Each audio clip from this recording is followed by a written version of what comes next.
কালনায় ভাগীরথীর তীরে হতে চলেছে বায়োডাইভার্সিটি পার্ক। কয়েক কোটি টাকা ব্যয়ে তৈরি হবে পার্কটি।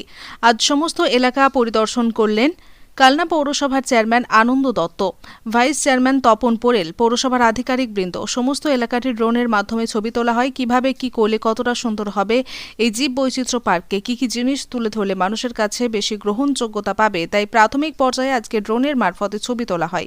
পৌরপতি আনন্দ দত্ত বলেন, এই পার্ক শহরের বুকে তৈরি হলে কালনার অর্থনৈতিক সামাজিক পরিকাঠামো অনেকটা বদল আসবে।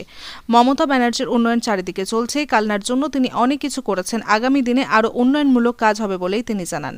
বায়োডাইভার্সিটি পার্কের কথা যেটা আমরা দীর্ঘদিন ধরে বলে আসছি বা চেষ্টা করছি, তারই একটা প্রয়াস চলছে। আজকে ড্রোনের মাধ্যমে পুরো এই চারটে যে তোমার গঙ্গার ধারে যে চর আছে, এই চারটে প্লেসে ওনারা ফটো ড্রোনের মাধ্যমে তুললেন এবং আগামী 12 তারিখের মধ্যে এর একটা প্রস্তুতি কমিটির মিটিং হবে।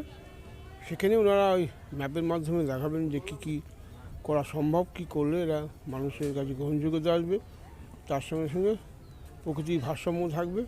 এবং ধরুন এটা একটা ওয়েস্টবেঙ্গল সরকারি গভর্নমেন্টের মমতা ব্যানার্জির মুখ্যমন্ত্রী মমতা ব্যানার্জির প্রচেষ্টায় এই যে জিনিসটা হবে, এটা কালনা শহরবাসী তথাপি বাংলা ওকে খুবই ভালো দিক।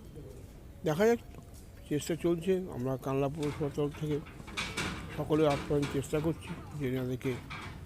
স্যার, মোটামুটি কত কিলোমিটার জুড়ে পার্ক? প্রায় 3.5 কিলোমিটার, দৈর্ঘ্যপ্রস্থ 3.5 কিলোমিটার মতো আছে। এবার আপনার শহর মেমারিতে আসতে চলেছে রূপলাগি, কসমেটিক ও জুয়েলারির খুচরো ও পাইকারি বিক্রেতার অন্যতম প্রতিষ্ঠান রূপলাগি। উদ্বোধন হতে চলেছে আগামী 1 বৈশাখ 1432 মঙ্গলবার, ইংরেজি 15 এপ্রিল 2025।